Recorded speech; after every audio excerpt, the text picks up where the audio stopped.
CPM-ന്റെ നേതൃത്വത്തിൽ നടക്കുന്ന ഗൃഹസമ്പർക്ക പരിപാടിയുടെ അവസാന ദിവസം കാസർഗോഡ് ജില്ലയിലെ വിവിധ വീടുകളിലെത്തിയാണ് CPM സംസ്ഥാന സെക്രട്ടറി MV ഗോവിന്ദൻ മാസ്റ്റർ ജനങ്ങളുമായി നേരിട്ട് സംവദിച്ചത്. പക്ഷേ കഴിഞ്ഞ 8 ദിവസമായി തുടരുന്ന ഗൃഹസമ്പർക്ക പരിപാടിയുടെ ഒരു അനുഭവം എങ്ങനെയായിരുന്നു? കേരളത്തിൻ്റെ ഒരു അറ്റം മുതൽ മറ്റൊരറ്റം വരെ മുഴുവൻ വീടുകളിലും CPM-ന്റെ അഖിലേന്ത്യാ ജനറൽ സെക്രട്ടറി സഖാവ് MA ബേബി മുതൽ താഴെ തലത്തിലുള്ള പാർട്ടി ബ്രാഞ്ച് ലോക്കൽ തലം വരെയുള്ള സഖാക്കൾ പൂർണ്ണമായിട്ടും വീട് കയറിക്കൊണ്ടിരിക്കുകയാണ്.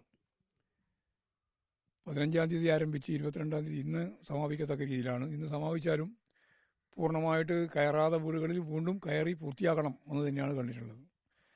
വലിയ അനുഭവമാണ് ഞങ്ങൾക്ക് ഇതിൻ്റെ ഭാഗമായിട്ടുണ്ടായിട്ടുള്ളത്. ഗവൺമെൻറ്റിനെ സംബന്ധിച്ചിടത്തോളമുള്ള അഭിപ്രായങ്ങൾ ഞങ്ങൾ ചോദിച്ചു. ഗവൺമെൻറ്റിനെ സംബന്ധിച്ചിടത്തോളം വലിയ മതിപ്പാണ് ജനങ്ങൾ പ്രകടിപ്പിച്ചിട്ടുള്ളത്. പാർട്ടി തിരുത്തേണ്ടുന്ന എന്തെങ്കിലും കാര്യങ്ങളെ സംബന്ധിച്ചിടത്തോളം പറയാനുണ്ടോ എന്ന് ചോദിച്ചപ്പോൾ പാർട്ടി കേന്ദ്രങ്ങളിൽ ഉൾപ്പെടെയുള്ള സഖാക്കൾ ഞങ്ങളോട് പറഞ്ഞത് പഴയ കാലത്തുള്ളതുപോലെയുള്ള ഒരു പാർട്ടിയും ജനങ്ങളും തമ്മിലുള്ള ബന്ധം വേണ്ടത്ര ഇല്ല എന്നുള്ള പ്രശ്നം അവർ തന്നെ ഇങ്ങോട്ട് പറയുന്ന നിലയുണ്ടായി. പല വീടുകളിൽ നിന്നും പോയപ്പോൾ അവർ പറഞ്ഞത് അങ്ങനെയാണ്. പണ്ടങ്ങനെയല്ല, എല്ലാവരും വരിക, കാണുക, പോവുക, ബന്ധപ്പെടുക, അങ്ങനെ ഒരു ജീവിതത്തിൻ്റെ ഭാഗമായിട്ടുള്ള ഒരു പാർട്ടി പ്രവർത്തനമായിരുന്നു ഞങ്ങൾ പ്രായമുള്ളവർ പറയാം ഞങ്ങളെല്ലാം ചെറുപ്പത്തിലുണ്ടായിരുന്നത്. പക്ഷേ ഇപ്പോഴ് ആ രീതിയിലുള്ള ഒരു വീടുമായിട്ട് ബന്ധപ്പെട്ട ഒരു പ്രവർത്തനം കുറവുണ്ട് എന്നത് തിരുത്തേണ്ടതാണ് എന്ന് ഞങ്ങളോട് പറയുകയുണ്ടായി. അത് വളരെ പ്രധാനപ്പെട്ട ഒരു കാര്യമായിട്ടാണ് ഞങ്ങൾ കണ്ടിട്ടുള്ളത്. അതേപോലെ അവരുടെ ഗവൺമെൻറ്റിനെ സംബന്ധിച്ചിടത്തോളം അഭിപ്രായം ചോദിച്ചപ്പോൾ വളരെ വലിയ മതിപ്പാണ് പ്രകടിപ്പിച്ചത്. 10 വർഷക്കാലമായി ഒരു വർഗീയ കലാപം പോലും നടക്കാതെ കേരളത്തിൻ്റെ മതസൗഹാർദ്ദ അന്തരീക്ഷം നിലനിർത്താൻ കമ്മ്യൂണിസ്റ്റ് പാർട്ടി നിലനിൽക്കേണ്ടത് അത്യാവശ്യമാണ്, ഭരണത്തിൽ വരേണ്ടതും അത്യാവശ്യമാണ്. ഞങ്ങളിപ്പോൾ ഒരു വീട്ടിൽ ഇപ്പോൾ അടുത്ത് ആ വീട് നമ്മുടെ ഇതിവിടെ പള്ളിക്കൽ അബൂബക്കറിൻ്റെ, നമ്മുടെ പഴയ കയ്യൂർ സാക്ഷി അബൂബക്കറിൻ്റെ ഇപ്പോഴത്തെ തലമുറയിലെ ഏറ്റവും പ്രധാനപ്പെട്ട ഒരാളുടെ വീട്ടിൽ ഞങ്ങൾ പോയി. അദ്ദേഹം വളരെ കൃത്യമായിട്ട് എന്നോട് പറഞ്ഞു, ഞാൻ ഈ പാർട്ടിയിൽ നിൽക്കുന്നതും പ്രവർത്തിക്കുന്നതും മതസൗഹാർദ്ദത്തിന് വേണ്ടിയിട്ടാണ്. എൻ്റെ തറവാട്, അതായത് ഈ അബൂബക്കറുടെ തറവാട്, അതിൻ്റെ ഇന്നത്തെ ഏറ്റവും പ്രധാനപ്പെട്ട കണ്ണിയാണ് ആൾ പറഞ്ഞു, അവിടെ മതസൗഹാർദ്ദത്തിൻ്റെ ഭാഗമായിട്ട് 4 പ്രധാനപ്പെട്ട ക്ഷേത്രങ്ങളിൽ ഉത്സവം നടക്കുന്ന സന്ദർഭത്തിൽ എൻ്റെ തറവാട്, ഇപ്പം എൻ്റെ തറവാടെല്ലാം പൊളിഞ്ഞു പോകാതിരിക്കാൻ വേണ്ടിയിട്ട് ഞാൻ ചെയ്തത് അതിൻ്റെ കഴുക്കോലൊക്കെ മാറ്റി ശരിയായ രീതിയിൽ ഇരുമ്പ് കൊണ്ട് കഴുക്കോലുണ്ടാക്കിയത് അവിടെ സ്ഥാപിച്ചിരിക്കുകയാണ്. ഇപ്പോഴും ആ 4 അമ്പലങ്ങളിൽ, ക്ഷേത്രങ്ങളിൽ ഉത്സവം നടക്കുമ്പോൾ ഞങ്ങൾ എണ്ണ കൊടുക്കുക എന്നുള്ളൊരു പരിപാടിയുണ്ട്. ആ എണ്ണ കൊടുക്കുന്ന ശീലം ഇപ്പോഴും ഉണ്ട്. കുറേ കൊല്ലമായിട്ട് ചില ക്ഷേത്രങ്ങളിൽ ഉണ്ടായിരുന്നില്ല, ഇപ്പോഴും വീണ്ടും പുനരാരംഭിച്ചു. അങ്ങനെയുള്ള ക്ഷേത്രങ്ങളിൽ ഞാൻ എണ്ണ കൊടുക്കാൻ വേണ്ടി പോകുന്നുണ്ട് എന്ന് അദ്ദേഹം പറഞ്ഞു. ഒരു മതസൗഹാർദ്ദത്തിൻ്റെ, ഞങ്ങളുടെ നാട്ടിൽ അദ്ദേഹം പറയാണ്, മതിലുകൾ കെട്ടാറില്ല. കയ്യൂരിനെ പറ്റി പറയാം. അങ്ങനെ മതിൽ കെട്ടാതെ വരമ്പ് മാത്രമുള്ള അതിർത്തിയുള്ള നാട്ടിലാണ് ഞാൻ ജനിച്ചത്.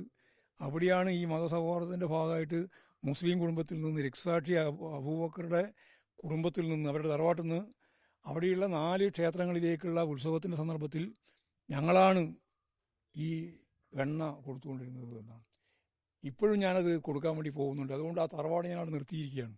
അദ്ദേഹം നല്ല ബിസിനസ്മാൻ ആയിരുന്നു. അത് ഇപ്പോഴും കുറച്ച് സാമ്പത്തിക പ്രയാസമാണ്. എങ്കിൽ പോലും അന്നേരം അത് ആ തറവാട് പൊളിഞ്ഞു പോകാതിരിക്കാൻ വേണ്ടി ഇരുമ്പിൻ്റെ കഴുക്കോലൊക്കെ ഉണ്ടാക്കിയിട്ട് ആ വീട് സംരക്ഷിച്ചു. അവിടുന്ന് ഇപ്പോഴും ഈ ക്ഷേത്രങ്ങൾക്കുള്ള എണ്ണ കൊടുക്കുന്നു എന്നാണ് അദ്ദേഹം പറയുന്നത്. അത് വലിയ അഭിമാനത്തോട് പറയുകയാണ്.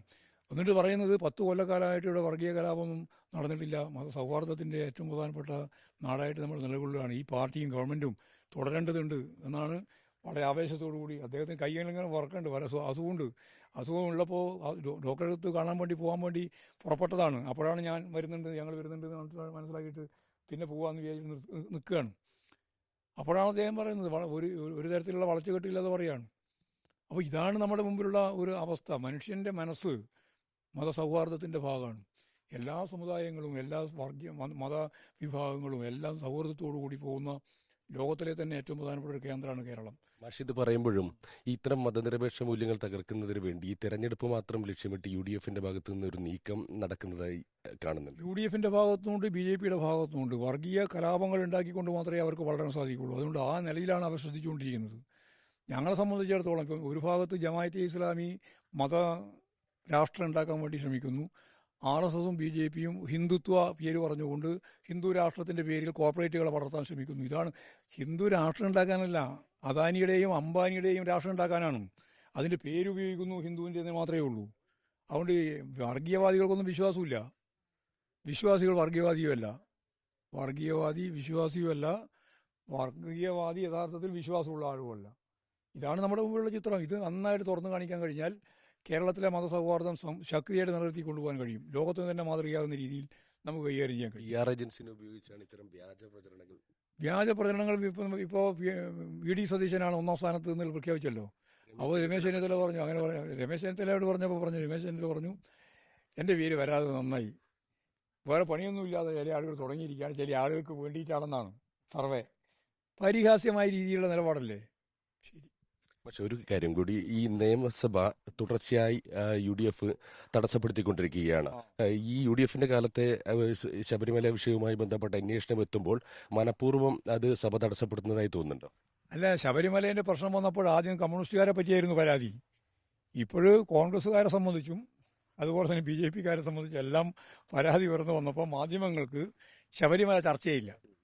അതാ കാര്യം. അപ്പോൾ അവർ ഈ സമ്മേളനത്തിൻ്റെ അവസാന ഘട്ടം എന്നുള്ളതുകൊണ്ട് തീർച്ചയായിട്ടും ബഹിഷ്കരിച്ച് പോകുക എന്നുള്ള നിലപാട് തന്നെയാണ് സ്വീകരിച്ചുകൊണ്ടിരിക്കുക. ചർച്ച ചെയ്യാനൊന്നും അവർക്ക് സാധിക്കില്ല, അതിനുള്ള കെൽപ്പ് അവർക്കില്ല. അവരുടെ ഭാഗത്തേക്ക് അന്വേഷണം വരുമ്പോൾ അത് മനഃപൂർവ്വം സ്വാഭാവികമായിട്ട് മറച്ചു വെക്കാൻ വേണ്ടിയുള്ള ബോധപൂർവമായ വർക്കാണ്. ഗൃഹസമ്പർക്ക പരിപാടി ഇന്ന് അവസാനിക്കുകയാണ്. എങ്കിലും ജനങ്ങളുമായി സംവദിക്കുന്ന പരിപാടികൾ തുടരാൻ തന്നെയാണ് CPIMന്റെ തീരുമാനം. അവരിൽ നിന്ന് ലഭിക്കുന്ന അഭിപ്രായങ്ങളും നിർദ്ദേശങ്ങളും എല്ലാം തന്നെ ക്രോഡീകരിച്ച് LDF സർക്കാരിന്റെ ജനക്ഷേമ വികസന പ്രവർത്തനങ്ങൾ ശക്തമായി മുന്നോട്ട് കൊണ്ടുപോകാനും മതനിരപേക്ഷ മൂല്യങ്ങൾ സംരക്ഷിക്കുന്നതിനാവശ്യമായ പ്രവർത്തനങ്ങൾ ശക്തമാക്കാനുമാണ് തീരുമാനം.